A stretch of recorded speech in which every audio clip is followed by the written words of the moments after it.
Muchas gracias ante todo por la invitación para participar en este curso. Y bueno, de lo que voy a hablar yo es sobre todo del nacimiento del movimiento que se ha llamado filosefardismo en España, es decir, el amor, literalmente amor por los sefardíes, o sea, la simpatía, los movimientos de acercamiento entre los españoles y los sefardíes que empiezan en la segunda mitad del siglo XIX. Y la cuestión del patrimonio cultural inmaterial al que me voy a referir es sobre todo lo que yo como filóloga conozco mejor, que es la lengua sefardí y su literatura como patrimonio cultural inmaterial, no solo de los sefardíes, sino de la humanidad. Es decir, el judeo-español hoy en día es una de las lenguas catalogadas por la UNESCO como lenguas en serio peligro de extinción. Como ustedes habrán visto en las conferencias del primer día, hubo una literatura muy rica en judeo-español desde el siglo XVIII hasta las primeras décadas del XX, que hizo que la literatura, fundamentalmente se difundió a través de manuscritos y sobre todo de impresos aljamiados, es decir, escritos en judeo-español con letras hebreas, con escritura rashi. Todavía en las primeras décadas del siglo XX, en las comunidades sefardíes del Mediterráneo oriental, del antiguo Imperio Otomano, se publicaban muchos libros, tanto de religiosos, de moral, didácticos, de entretenimiento, de todo tipo de contenidos en judeo-español en letras hebreas, en judeo-español aljamiado, y se publicaban también muchos periódicos. Se conocen casi 200 cabeceras de periódicos sefardíes en judeo-español. Eso fue un proceso que fue cambiando. La lengua fue perdiendo prestigio ante sus propios hablantes por la influencia de otras lenguas, sobre todo, por una parte del francés y de otras lenguas occidentales, como el alemán también, que al implantarse lo que se ha comentado esta mañana, las escuelas occidentales en el ámbito del Mediterráneo y las escuelas de la Alianza Israelita Universal, las escuelas, las misiones protestantes, donde estudiaban también judíos, por ejemplo en Estambul o en Salónica, y también porque según se van independizando países balcánicos del Imperio Otomano, se van implantando para todos los ciudadanos de los nuevos países las lenguas nacionales.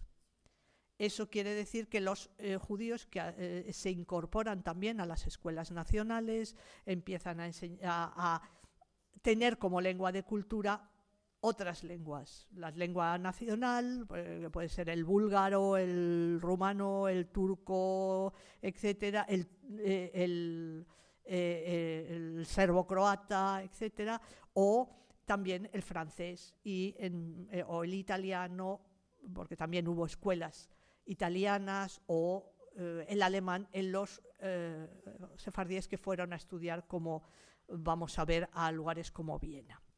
Entonces, a las alturas de principios del siglo XX, todavía el judeo-español era una lengua viva, pero que iba declinando, iba retrocediendo en favor de otras lenguas de cultura, y desde luego lo que dio el golpe de gracia, el final del judeo español, fue por una parte la emigración de sefardíes de sus comunidades de origen en el Mediterráneo oriental y en el norte de África a otros países, y por otra parte, por supuesto, la Shoah, es decir, con el exterminio masivo de muchos hablantes de español, de judío español, que además eso supuso la ruptura de la transmisión de la lengua de una generación a otra.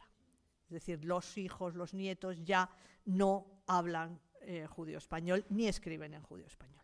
Entonces, en ese contexto, de finales del siglo XIX hasta la Shoah prácticamente, y todavía después, es cuando empieza a surgir los movimientos de los que voy a hablar. Es decir, cómo, lo que voy a contar aquí es sobre todo cómo los españoles y los estudiosos europeos en general empiezan a interesarse por el judeo español, por su lengua, por su literatura, tanto en primer lugar por la literatura de transmisión oral y luego por la literatura de transmisión escrita, y cómo los propios sefardíes se acaban convirtiendo también, unas élites intelectuales sefardíes se acaban convirtiendo también en estudiosos de su propia lengua y de su propia cultura cuando ya la lengua está en declive. Entonces, ese es el proceso que voy a exponer aquí. Por una parte, desde la década de 1870 se inicia un movimiento. Resumo, o sea, lo que estoy haciendo es resumir lo que voy a hablar en esta conferencia. Por ejemplo, cómo desde la década de 1870 se inicia en España, entre los políticos e intelectuales liberales, un movimiento de simpatía y de acercamiento a los sefardíes. Los sefardíes, sobre todo, del Mediterráneo oriental, es decir, de las tierras de lo que todavía era el Imperio Otomano, y del norte de África. Y eso se manifiesta en varias cosas. Por una parte, las informaciones sobre judíos en general y sobre sefardíes en particular que aparece en la prensa periódica, como un intento también de influir en la opinión pública. Hay que pensar que la prensa del siglo XIX, en todos los países, y España no es una excepción, es una prensa muy politizada. Es decir, hay mucha prensa de partidos políticos, y entonces la ideología política que está tras cada medio de prensa influye muchísimo en el tratamiento que le va a dar al tema sefardí. Luego, por otra parte, sí que hablaré de la campaña pro-sefardí del senador Ángel Pulido, que es quizá lo más conocido, pero que no es el primero, porque muchas veces se suele pensar que Pulido es el primero. Bueno, desde los años 70 del siglo XIX ya se estaba hablando del tema de los sefardíes en la prensa y en el ámbitos políticos españoles. Luego hablaré un poquito, muy poco, de las relaciones que a raíz de esto se establecen entre las élites sefardíes y las élites políticas y culturales españolas. Es siempre una relación de redes y de élites, porque la mayor parte de los sefardíes de Turquía, de los Balcanes, de Marruecos, no eran gente pudiente, no eran intelectuales, la mayoría era gente pobre que vivía de oficios artesanales o que no tenían una especial formación cultural, etc. Pero sí que hay unas élites muy bien formadas que son las que impulsan la innovación y la modernización de los países. De las comunidades sefardíes, perdón. Y luego el segundo punto será el interés de los filólogos especialistas en lenguas románicas y los filólogos hispanistas por la lengua y la literatura sefardí, cómo surge y cómo se desarrolla, y luego cómo, por último, en ese proceso empieza a haber sefardíes que son hispanistas y son sefardistas, es decir, son especialistas en su propia en el estudio de su propia lengua y su propia cultura desde principios del siglo XX. El primer bloque del que voy a hablar es ese nacimiento del filosefardismo español y cómo se refleja en la prensa periódica. Esto lo tenemos que relacionar con un movimiento político español de finales del siglo XIX y principios del XX, que es el regeneracionismo. El regeneracionismo es un movimiento político liberal, en el sentido que tenía liberal en el siglo XIX, es decir, defender las libertades, porque hoy en día la palabra liberal tiene unas connotaciones económicas, de liberalismo económico, que han hecho cambiar la palabra. Pero en el siglo XIX ser liberal era ser partidario del ejercicio de las libertades por parte de los ciudadanos.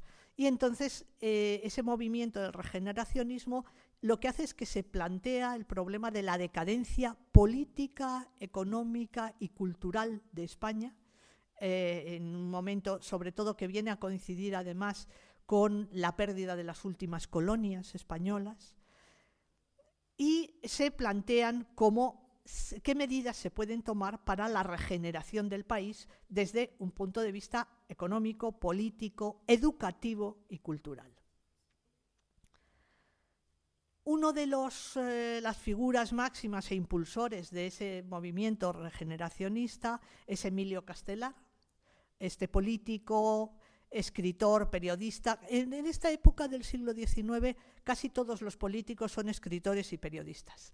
Hay un colega mío del Consejo Superior de Investigaciones Científicas, Joaquín Álvarez Barrientos, que ha escrito un libro que se titula significativamente "Se hicieron escritores para ser políticos". Es decir, es sobre los intelectuales del siglo XIX que empezaron a escribir, y sobre todo a escribir en la prensa, como forma de iniciar su carrera política. Entonces, casi todos estos vamos a ver que tienen una faceta de escritores, de periodistas, etc. Castelar fue, por ejemplo, el presidente de la efímera Primera República Española, que solo duró de 1873 a 1874, un poco más de un año. Y era un político liberal, regeneracionista y de un liberalismo republicano moderado. Como escritor y como periodista publicó en varios periódicos, fundó varios periódicos, uno de los cuales, quizá el más longevo, fue El Globo. El Globo es un periódico que se publicaba en Madrid, se fundó en 1875 y duró hasta 1932, es decir, hasta la Segunda República. Y fue fundado por Emilio Castelar, y en este periódico, por ejemplo, El Globo, encontramos bastante información sobre los judíos en general, de todo el mundo, y también algunas informaciones sobre los sefardíes. O sea, yo ahora mismo estoy llevando a cabo una parte del proyecto de investigación que consiste precisamente en explorar la influencia o la aparición de los sefardíes en la prensa periódica española de los siglos XIX y principios del XX. Y entonces, de este periódico El Globo, pues he encontrado cosas bastante interesantes, ¿no? Otro político importante de este grupo regeneracionista fue Joaquín Costa, que era jurista, economista, historiador y político, que fundó también varios periódicos, y uno de ellos fue la revista de Geografía Comercial. En este momento, decir geografía comercial es decir una cosa muy moderna.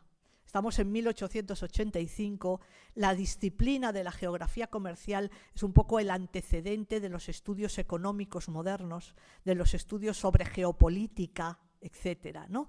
Entonces, era una revista realmente muy moderna para su época, y donde aparecieron bastantes informaciones sobre los sefardíes, y también hubo sefardíes que escribieron en esta revista de geografía comercial.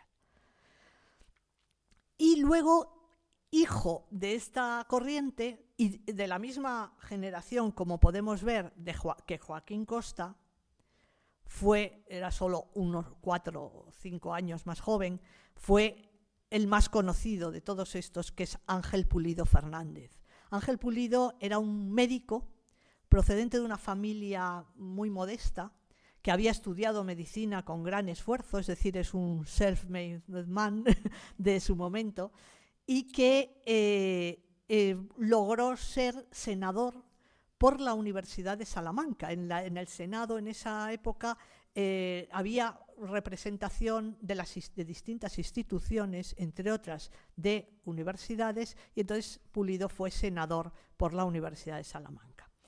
Pulido era un regeneracionista liberal, y en un momento determinado, por una casualidad, conoció a este otro señor, que era un sefardí de Bucarest, Jaime Bejarano o Enrique Bejarano. Esto de tener un doble nombre, judío y para relaciones con los cristianos, es bastante común entre los judíos en esta época. Entonces, él se hacía llamar Enrique en sus relaciones con los cristianos, pero su nombre judío era Jaime Bejarano. Bejarano, claro, es un apellido sefardí que en realidad significa procedente de la ciudad de Béjar, en Salamanca. Sí, o de Béjar, Portugal, gracias. También puede ser. El caso es que los tales, el tal Bejarano era profesor de español en una escuela judía de Bucarest. Y entonces se encontraron casualmente, Ángel Pulido tenía un hijo estudiando en la Universidad de Viena, hizo un crucero por el Danubio y conoció en él a Jaime Bejarano y su esposa, se hicieron muy amigos y a raíz de eso se suscita o se aviva un interés que ya había manifestado Pulido años antes por los sefardíes y por la cultura sefardí. Ahí ven ustedes que Bejarano colaboró alguna vez y publicó algún artículo en la revista de Geografía Comercial que dirigía Joaquín Costa, el otro político que hemos visto. Fundamentalmente, ¿por qué les interesa a los regeneracionistas la relación con los sefardíes? Pues por una cuestión de estrategia política. Es decir, en ese momento se ve que finales del siglo XIX, principios del XX, se ve que hay dos cosas. Por una parte, la prensa, por ejemplo, la prensa liberal se caracteriza por no ser antisemita, mientras que la prensa conservadora en todos los países de Europa en ese momento, en el siglo XIX, uno de sus rasgos es el antisemitismo. Entonces es una marca, digamos, de progresismo el no ser antisemita.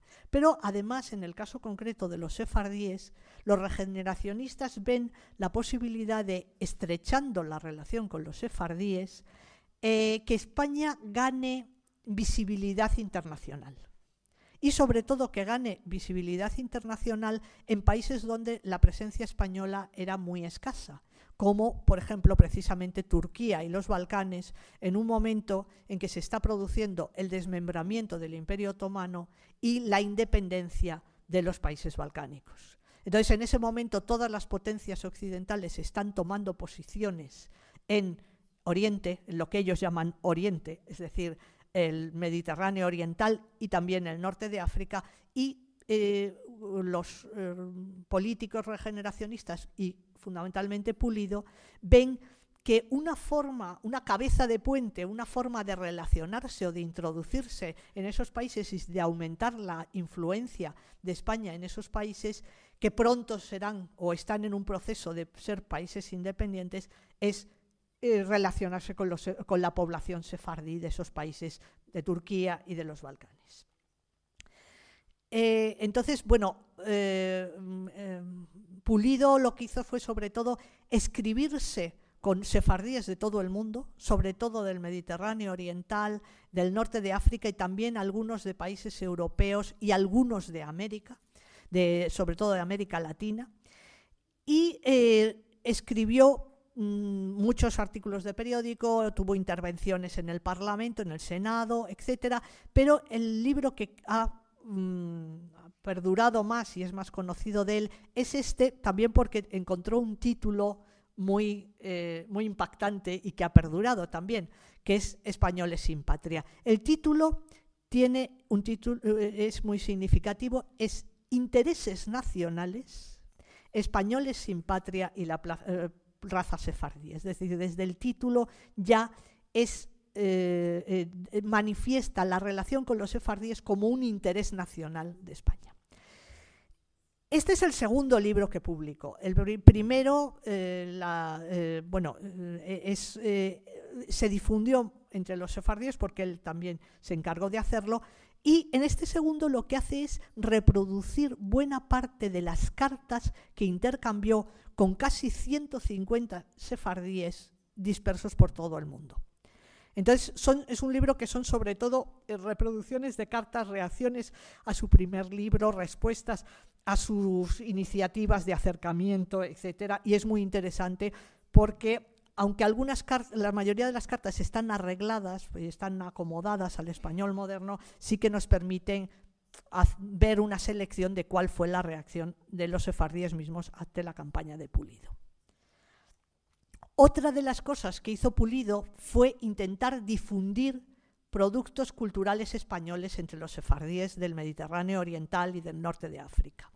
Por ejemplo, hizo una petición a distintos escritores españoles para que donasen sus libros, para mandarlos a las comunidades sefardíes de Oriente, y enviar periódicos también. La idea era también muy regeneracionista, que los sefardíes podían mejorar su competitividad internacional aprendiendo español moderno. Es decir, puesto que ya sabían judeo-español, les resultaría fácil pasarse al español moderno. Y entonces por eso hace toda una campaña de difusión de libros y de periódicos entre las comunidades sefardíes. En algunas de las cartas de este libro vemos cómo la burguesía sefardí, incluidas varias mujeres, ya leía obras españolas. Hay varios que dicen que han leído el Quijote, y que qué casualidad, que es igual que el judío español de Bosnia, por ejemplo. Claro, les suena arcaico. Otras veces, pero otros hablan de que han leído obras muy contemporáneas, obras de Benito Pérez Galdós, obras de autores muy contemporáneos de la época. E incluso hubo un par de hermanos, Jaime Davicho y Benko Davicho, que eran sefardíes de Belgrado, que tradujeron varias obras españolas al serbio, sobre todo para ser representadas en el Teatro Nacional de Belgrado. Entonces son traductores de obras pues, de Echegaray, incluso de alguna obra del teatro clásico español, de poesía española del siglo XIX y principios del XX, etc. Y otra vía de difusión de los productos culturales españoles entre los sefardíes del Mediterráneo oriental son una cosa en la que poca gente piensa. Las compañías teatrales de finales del siglo XIX y principios del XX hacían grandes giras internacionales. Y entonces tenemos noticias de compañías teatrales y de teatro musical incluso que actuaron, por ejemplo, en Salónica o en Estambul ante un público general, pero a esas representaciones asistieron sefardíes. Entonces eso es también una vía de entrada de la cultura española contemporánea, que además tiene influencia, por ejemplo, en la música y en el cancionero, porque algunas de las canciones españolas entraron en el repertorio sefardí a través de esas representaciones en vivo en las comunidades. También hay periódicos sefardíes, por ejemplo, que se relacionan con periódicos españoles. Un caso es el Lucero de la Pasencia, que era un pequeño periódico editado en una ciudad pequeña de Rumanía, Turnu Severin. Es un periódico en caracteres latinos, porque lo publicaban en Rumanía. Los de Estambul, Salónica, etcétera, se publicaban en letras hebreas. Y prácticamente es un rabino, el Eliyahu Mordejai Crispin, que prácticamente se hacía solo este periódico, que sacaba una o dos entregas al mes. Y lo que interesa de este periódico es que mantuvo mucha colaboración con periódicos españoles y muchas veces reproduce en sus páginas artículos de opinión, reportajes, informaciones sacadas de periódicos españoles, que por lo visto le mandaban los propios editores. Incluso hay algún colaborador que publica cosas en el Lucero de la Pasencia que era colaborador de un periódico español. Todos son periódicos de tendencia liberal, republicana, etc. Como consecuencia de eso también tenemos el testimonio de algunos sefardíes que visitan España en las primeras décadas del siglo XX. Un caso es Isaac al-Sheikh Isaporta, que viene en 1916 de Salónica, y otro José María Estrugo, que viene en 1933 desde Estados Unidos. Vamos a ver un poco a los dos. Hay algo que no me sale. Bueno, aquí debería haber otra imagen, pero bueno.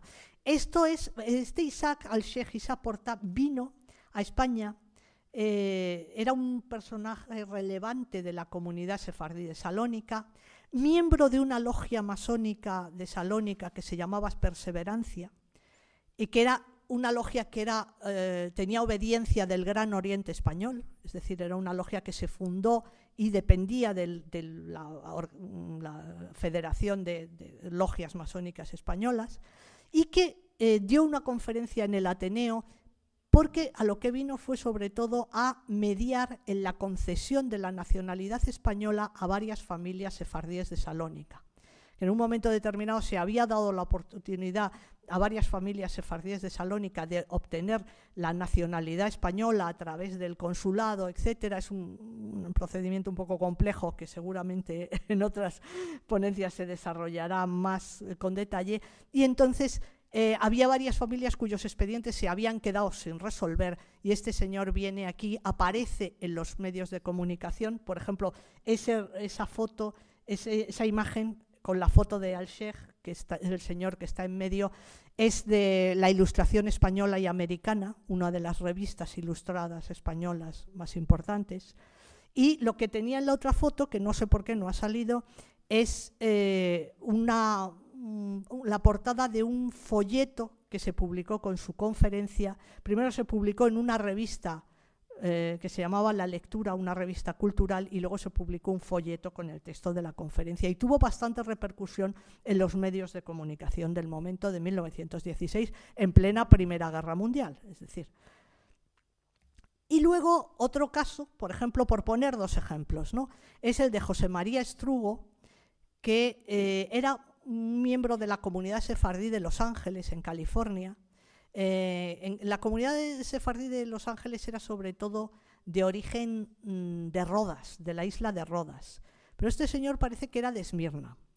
Fue un dirigente de la comunidad y en 1922 publicó un libro que se titula Visitó España, se relacionó con las élites culturales españolas y publicó este libro, El retorno a Sefard, 100 años después de la Inquisición, con sus experiencias de su viaje a España. Lo publica en España, y este ejemplar, que es el de la Biblioteca Tomás Navarro Tomás del Consejo Superior de Investigaciones Científicas, en el centro donde yo trabajo, es significativo porque está dedicado a Eduardo Martínez Torner, un musicólogo del cual vamos a hablar después. Le dedica un ejemplar de su libro. Señal de que se relacionó con él, evidentemente, cuando vino a España. Esto es un poco el nacimiento del filosefardismo, ¿no?, y los primeros contactos y relaciones entre las élites. Luego, ¿cómo surge el interés de los filólogos romanistas e hispanistas por la lengua y la literatura sefardíes? Y cómo surge ese interés por recuperar la lengua y su literatura como patrimonio cultural. Bueno, los primeros que se interesan por la lengua sefardí son los especialistas en lenguas románicas. Hay que pensar que a finales del siglo XIX y principios del XX se vive en el ámbito de la investigación un auge de los estudios de filología, y concretamente también de filología románica. Entonces, algunos de los primeros romanistas, de los primeros especialistas en lenguas románicas, se interesan también por el judeo español, porque claro, para ellos es una lengua muy interesante, es una lengua de origen románico, derivada del español medieval, que se ha mantenido viva y ha pervivido y ha evolucionado en un entorno en el que se hablaba de todos menos lenguas románicas y menos español. Turco, griego, árabe, búlgaro, etc. Entonces, para un especialista en lenguas románicas, ver cómo evoluciona y se mantiene una lengua de origen hispánico, pero en un entorno muy alejado de la península ibérica y de los hablantes de español, es muy interesante. Entonces, aquí hay unos cuantos de los primeros, todos estos que hay aquí son, digamos, grandes popes de los estudios de filología románica del siglo XIX y XX.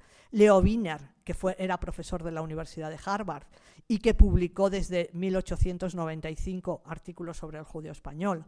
Julius Subak, este era de la Universidad de Viena y fue el primero en hacer grabaciones fonográficas de judeo español, que se conservan en el archivo fonográfico de Viena.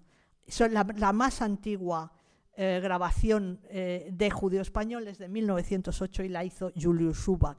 Max Leopold Wagner, que era de la Universidad de Berlín y luego estuvo en Coimbra y luego estuvo en Illinois, y que se interesó sobre el judeo español desde 1909 e hizo encuestas de campo en el 27, y las grabaciones de sus encuestas de campo también se conservan en el Archivo Fonográfico de Viena. Y un poco más tarde, ya en los años 30, Cynthia Cruz, una investigadora británica, profesora de la Universidad de Leeds, hizo su tesis sobre el judeo español de los Balcanes e hizo encuesta de campo, recogió muestras de la lengua y de la literatura oral sefardí. En España, el primero en publicar textos en judeo español fue Marcelino Menéndez Pelayo. Marcelino Menéndez Pelayo es un gran erudito español de finales del siglo XIX, principios del XX, y una de sus obras fundamentales es la antología de poetas líricos castellanos en muchos volúmenes que pretendía establecer como un canon de la poesía española. Se quedó en el siglo XVI, pero lo que es interesante es que dedica 2 volúmenes al romancero, es decir, a la balada hispánica. Y en esos volúmenes del romancero, uno de ellos publicado en 1900, incluye varios romances sefardíes. Entre ellos, unos es que le habían mandado en 1885 el primero que sabemos que recogió romances sefardíes in situ, que era este señor hoy en día completamente olvidado, que en su momento fue autor dramático, se llamaba Carlos Coello y Pacheco, y bueno, era autor dramático, periodista, conservador, también con la misma línea conservadora de Menéndez Pelayo, y que murió joven, pero estuvo un tiempo, por una serie de circunstancias, una temporada en Estambul, y desde allí alguien le mandó desde Salónica una colección de 10 romances sefardíes de Salónica. Entonces se conservan 2 manuscritos que son copias del original de Coello y Pacheco, uno en la Biblioteca Nacional de Madrid y otro en el archivo de la Fundación Ramón Menéndez Pidal.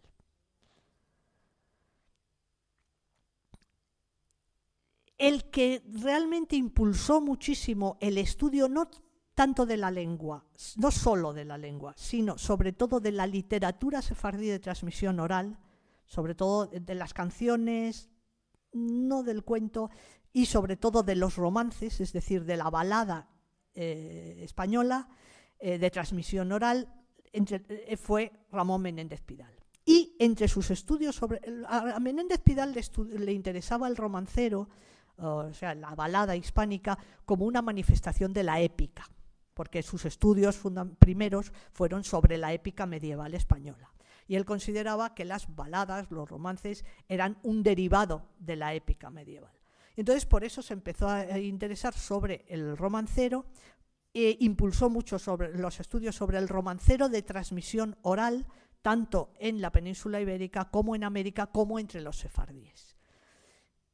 En 1910 fundó y dirigió el Centro de Estudios Históricos, que era un organismo oficial dedicado a los estudios históricos y filológicos. Ahí tenemos la portada, digamos, del edificio y una foto de Menéndez Pidal. Y en colaboración con María Goiri, su mujer, y muchos corresponsales de todo el mundo, pues empezó a formar un gran corpus del romancero oral. Aquí vemos a María Goiri y su mujer en su casa, que ahora es la sede de la Fundación Ramón Menéndez Pidal de Madrid, pues trabajando sobre el romancero, ¿no? Entonces, claro, ahí hay hay unos años que son entre los años 90 del siglo XIX y los primeros del XX, en que confluyen una serie de cosas. Por una parte, un sefardí de Orán le envía a Menéndez Pidal 3 romances, que son los primeros romances sefardíes de su colección. Pero en el mismo año, Abraham Danon, que es un sefardí intelectual, publica una colección de romances en la Revue des Études Juives. En 1903, Abraham Galante, otro intelectual sefardí, publica en la Revue Hispanique, es decir, la revista de los hispanistas franceses, una colección de romances. Y en ese mismo año es cuando Leo Wiener está publicando los romances de los Balcanes. En 1904 Pulido publica su primer libro y varios de los corresponsales de Pulido le envían textos de romances a Menéndez Pidal. Es decir, esto es simplemente para ver que todos están relacionados y todos van en una corriente intelectual y de relaciones entre ellos. Bueno, algunos, aquí hay con foto y todo, algunos de los intelectuales sefardíes que se escribieron con el senador Ángel Pulido y al mismo tiempo también colaboraron con Menéndez Pidal. Abraham Capón, que era un rabino de Bosnia, bueno, sobre todo estuvo en Bosnia, Abraham Danon, que nació en Edirne y murió en París, Abraham Galante, que es de Turquía, y luego también hay este colaborador, que es José Benoliel, que era un sefardí de Tetuán, de Tánger, que además vivió un tiempo en Lisboa, y que colaboró muchísimo con Menéndez Pidal, le mandó, yo creo que más de 100 versiones de romances, le escribe unas cartas muy entusiastas ofreciéndole su colaboración, dándole ideas y tal, publicó incluso algún artículo con Menéndez Pidal y sobre todo es el autor de lo que todavía es el estudio mejor sobre la jaquetía. La jaquetía es la variedad del judío español de Marruecos, que está muy influida por el árabe. Entonces él publicó en la revista del boletín de la Real Academia Española, cuando Menéndez Pidal era miembro de la Real Academia, publica toda una serie de varios artículos sobre la jaquetía que constituyen en la práctica un libro por entregas y que son todavía el mejor estudio que se ha hecho sobre la jaquetía, porque además él era conocedor, él era un intelectual, un hombre de buena posición, un dirigente comunitario, fue presidente de la comunidad judía de Tánger, etcétera, pero tenía en su entorno familiar hablantes de jaquetía. Y entonces conoce la jaquetía, el judío español de Marruecos, de primera mano y al mismo tiempo es un intelectual, que además era poeta, hacía traducciones y adaptaciones de obras literarias, etc. Y entonces escribe un artículo magnífico que se lo publica Menéndez Pidal en el boletín de la Real Academia Española. Entonces este es uno de los primeros sefardíes sefardistas, es decir, estudiosos de la lengua sefardí. Y luego, otra de las iniciativas de Menéndez Pidal fue enviar a este señor tan marcial, que se llamaba Manuel Manrique de Lara. Este era músico y era militar, como pueden ver por su aspecto, y era músico, compositor, que compuso varias sinfonías y zarzuelas y tal. Y entonces Menéndez Pidal le envía, primero en 1911 y luego en 1915-16, a recoger romances in situ, a hacer encuesta de campo entre los sefardíes del Mediterráneo Oriental y de Marruecos. Unos momentos impresionantes, porque en 1911 es justo vísperas de las guerras balcánicas, cuando se están empezando a independizar los países balcánicos, y además en 1911 es cuando hay la guerra italo-turca, en la cual los italianos toman la isla de Rodas.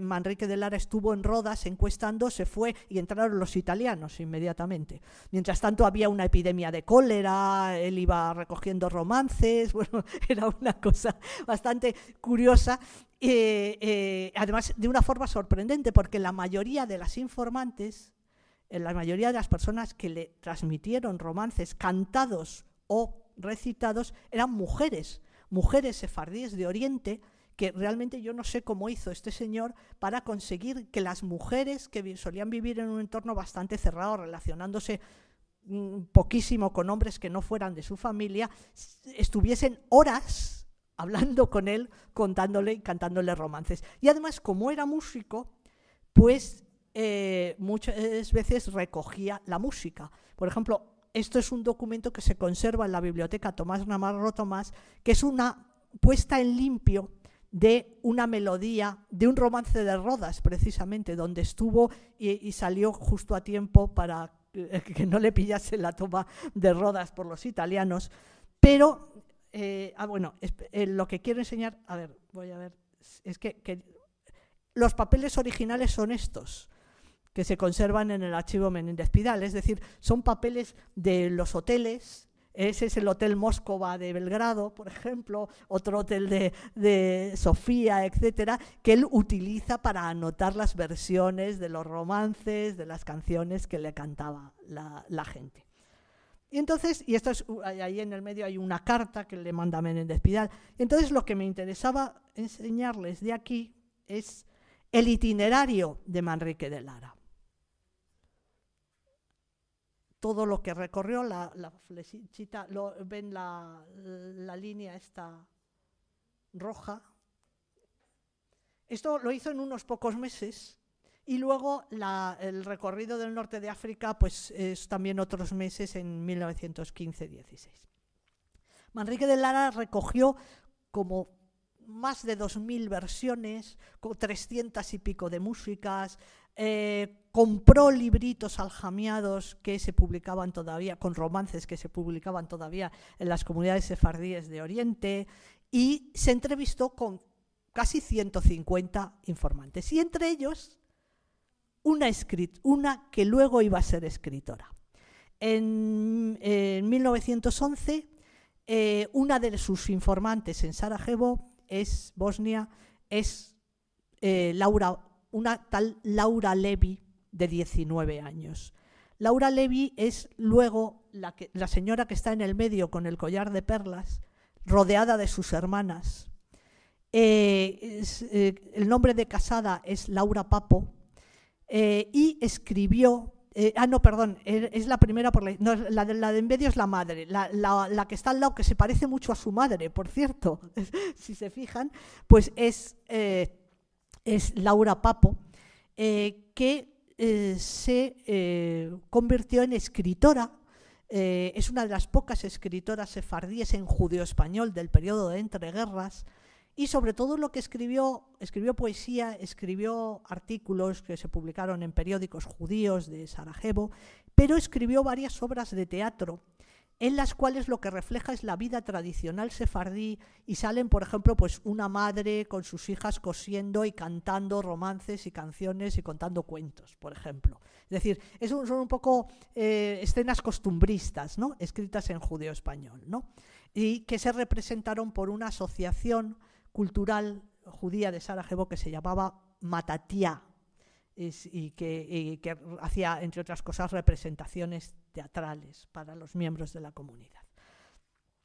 Bueno, el interés de Laura Papo por esa cultura tradicional sefardí, que era la de su propia madre, la de las mujeres de la generación de su madre, sobre todo, menos de su padre, porque los hombres estaban más en la cultura escrita ya. Pero ese interés lo suscitó, parece ser, su entrevista con Manuel Manrique de Lara. Porque cuando ella ve que un señor ha venido del extremo del Mediterráneo a recoger romances y canciones, aprecia el valor de esa cultura tradicional, y eso deja una huella para siempre en su propia creación literaria y en su propio interés por la cultura tradicional que todavía estaba viva en ese periodo de entreguerras. Otro de los colaboradores de Menéndez Pidal es Américo Castro, claro. Américo Castro, que luego, tras la Guerra Civil, como la mayoría de los del Centro de Estudios Históricos, se tuvo que exiliar. En 1922, cuando era bastante jovencito, Menéndez Pidal lo manda a Marruecos a hacer una encuesta de campo lingüística. A Américo Castro lo conocemos sobre todo como historiador, por sus teorías sobre la España de las tres culturas y tal, pero él tenía una formación filológica y de lo que fue catedrático de historia de la lengua en España. Entonces, él va a hacer encuesta de campo lingüística sobre el judeo español de Marruecos y de paso recogió una colección de romances, de canciones, de cantos de boda que están en su mayoría todavía inéditos. Se han publicado algunas cosas, pero no la colección completa. Y entonces él, por ejemplo, publicó en la revista Hispanoafricana, una revista española de contenido africanista, es la época del protectorado español en Marruecos, publicó un artículo estupendo sobre la lengua sobre el estado de la lengua española en Marruecos, en la altura de 1922. Y otra cosa también relacionada con Menéndez Pidal y con el Centro de Estudios Históricos son los discos del Archivo de la Palabra. Antes, en el libro de José Estrugo dedicado, hemos visto que había una dedicatoria a Eduardo Martínez Torner. Eduardo Martínez Torner es este señor que aparece tocando el piano, que era un musicólogo que trabajó en el Centro de Estudios Históricos y que junto con el filólogo Tomás Navarro Tomás hicieron una colección de discos, de grabaciones en baquelita, que se llamó el Archivo de la Palabra, que era como un muestrario de grabaciones. Claro, hay que pensar que esto es 1931, cuando empiezan este proyecto, en que las grabaciones de discos son bastante novedosas, y entonces lo que hacen es como una especie de registro de, ahí tenemos pues desde Ramón del Valle Inclán hasta José Ortega y Gasset, hasta Menéndez Pidal, etcétera, hablando, grabados, pero también introducen canciones populares, un teatrillo de títeres, etcétera. Son grabaciones sonoras. Y entonces entre esas grabaciones están las de estas dos chicas sefardíes que estaban estudiando en Madrid, se llamaban Estrella Sananes y Yochebed Chocrón, y le cantan toda una serie de romances sefardíes de Tetuán que están grabados en los discos del Archivo de la Palabra. A Estrella Sananes luego la he vuelto a reencontrar en otro sitio que si quieren luego les cuento. Lo último, los sefardíes hispanistas y sefardíes sefardistas. Es decir, ya hemos visto un poco algunos sefardíes que se interesaron por su propia cultura. Los primeros, ya en el siglo XIX o muy principios del XX, son dos masquilim. Masquilim es la palabra que usamos para los miembros de la Haskalah. La Haskalah es la ilustración judía, que entre los judíos centroeuropeos empieza en el siglo XVIII y a los sefardíes no llega hasta el XIX. Entonces diríamos son dos ilustrados sefardíes. Uno es Abraham Danon, que era un rabino, que entre otras publicaciones publicó esa colección de romances sefardíes en la Revue des Études Juives, y que luego Menéndez Pelayo también los introduce en la antología de poetas líricos castellanos. Y otro es Abraham Galante, que le hemos visto la foto, era este de los bigotitos, que hemos visto la foto antes, que publicó también una colección de romances sefardíes de Turquía en la Revue Hispanique. Estos son, digamos, de los pioneros, de los primeros sefardíes que, desde un punto de vista académico, porque son revistas académicas, publican muestras de su cultura tradicional. Fíjense que además significativamente lo publican en medios en francés. ¿Por qué? Porque su lengua familiar era el judeo español, pero su lengua de cultura era el francés. Entonces, luego, otra tanda de sefardíes sefardistas, la Universidad de Viena. Las familias de la burguesía sefardí, sobre todo de los Balcanes, ya desde el siglo XIX empezaron a enviar a sus jóvenes a formarse a París o a Viena. Viena era una universidad muy importante en el momento y muy innovadora a finales del siglo XIX. Piensen, por ejemplo, ese es el ambiente en el cual, por ejemplo, se mueve Elías Canetti en su juventud, ¿no? El ambiente de la Universidad de Viena, donde él conoce a su mujer, etc. Es que Canetti era también hijo de una familia sefardí de Bosnia. Entonces, hay varios sefardíes de Bosnia que en distintos momentos estudian en la Universidad de Viena lenguas románicas y hacen estudios sobre su propia cultura. Moritz Levi es el más antiguo, que publicó más bien un estudio histórico sobre los sefardíes de Bosnia. Kalmi Baruch, que escribe su tesis doctoral en el año 25 sobre las características del judío español de Bosnia, e Isaac Altarak, que lo que estudia en su tesis son las traducciones de la Biblia al judío español. Pero son también sefardíes que estudian la cultura sefardí, ¿no? Y luego ya lo que ya empieza a ser, en el momento de la decadencia del judío español y en que el judío español empieza a ser una lengua en peligro de extinción, empieza a haber sefardíes hispanistas y sefardistas en Estados Unidos.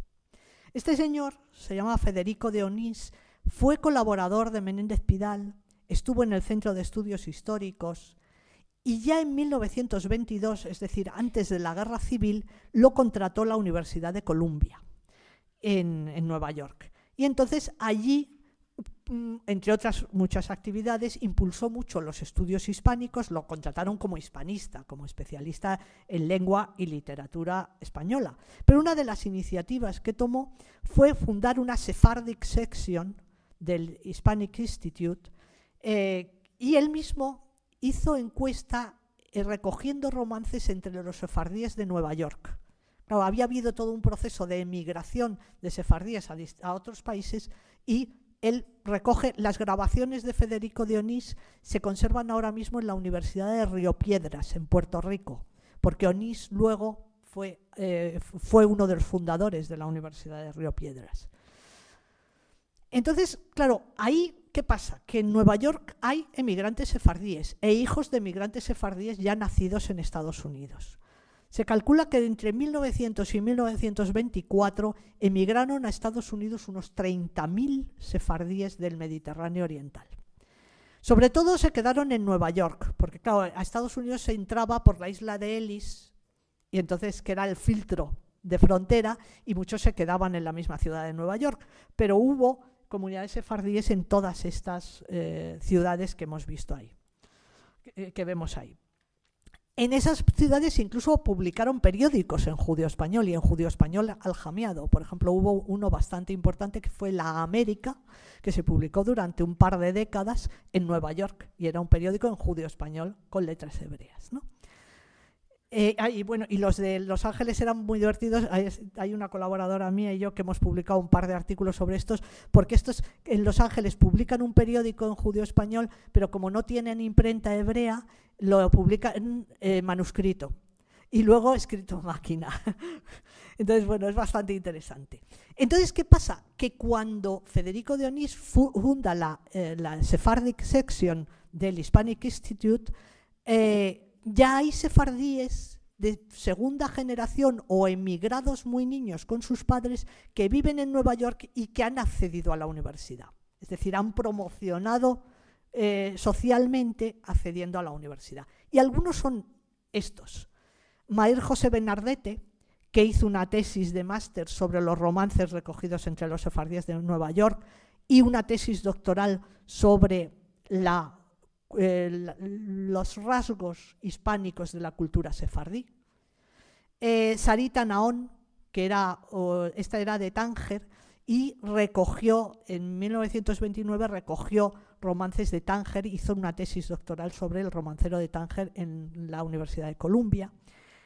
De soltera Dena Levi, que luego se convirtió en Dena Lida porque se casó con Raimundo Lida, el hermano de María Rosa Lida, la famosa hispanista. Bueno, esta ya había nacido en Estados Unidos, en Harlem, y defendió su tesis sobre el judío español de Esmirna en la Universidad de Columbia. Henry Besso, también, que había nacido en Salónica, que había emigrado de niño con sus padres a Estados Unidos y que escribió artículos sobre el judío español y una bibliografía muy importante de los fondos sefardíes de la Biblioteca del Congreso de Washington. Es decir, ya son sefardíes que sus padres han vivido la vida tradicional sefardí, son hablantes de judeo-español, pero ellos ya empiezan a perderlo, pero empiezan a estudiarlo también. Unas cuantas fotos para que vean quién es quién. Mayer José Benardete. Bueno, este es un testimonio de Benardete muy interesante sobre la situación de los migrantes a Estados Unidos, en el cual él explica que los niños o adolescentes de su edad eran los únicos que sabían un poco de inglés porque habían estudiado en la escuela y entonces servían de intérpretes para la generación de sus padres que habían venido de los países del Mediterráneo Oriental sin saber inglés a trabajar, ¿no? Luego este es Henry Beso también, esta es Dena Lida, que es de soltera Dena Levy, que fue una hispanista importante. Y bueno, ¿qué pasa luego? Simplemente para terminar, todos estos sobre todo se dedican a los testimonios orales, tanto a la lengua como a la literatura de transmisión oral. ¿Qué pasa con la riquísima literatura de transmisión escrita que se transmite sobre todo en impresos aljamiados y manuscritos también, y que está ahí? Bueno, pues eso realmente solo se ha empezado a estudiar a partir de los años 60-70 del siglo XX, es decir, en los últimos 50 años. Y últimamente se han hecho cada vez más estudios. Algunas de las personas que han participado en este curso, como Elena Romero, han publicado muchísimos, y su marido difunto, Jacob Hassan, han publicado muchísimos textos aljamiados. Hay cada vez más ediciones de textos aljamiados, estudios, etcétera. Pero realmente la atención a la literatura sefardí escrita es muy tardía. ¿Por qué? Bueno, por una parte, precisamente porque es una literatura escrita en una lengua románica, el judeo-español, que se escribe en letras hebreas. Entonces, ¿qué pasa? Que ni los hispanistas y romanistas ni los hebraístas le hicieron caso. Los hispanistas y romanistas porque no leían aljamía. Entonces aquello les parecía un texto en hebreo. Y son muy pocos realmente los especialistas en lenguas románicas que sabían leer textos aljamiados, pese a que es muy fácil, solo basta saber las equivalencias, pero digamos que eso invisibilizó la literatura sefardí escrita para los hispanistas y romanistas. Y luego los especialistas en lenguas hebreas o en judeo-español no le prestaron tampoco mucha atención porque no estaba en hebreo. Eran escritos con letras hebreas, pero en una lengua románica. Y eso ha contribuido a que el estudio de la literatura sefardí escrita, incluidos los centenares de periódicos y por supuesto los libros y tal, sean una cosa de los últimos 40, 50 años sobre todo. Y en eso estamos. Y únicamente para más datos sobre las personas mencionadas, pues la página web de nuestro proyecto, que de esto hablaré un poquito más el lunes, donde hay 2 secciones donde se pueden encontrar información sobre todas estas personas. Y muchas gracias, ya está.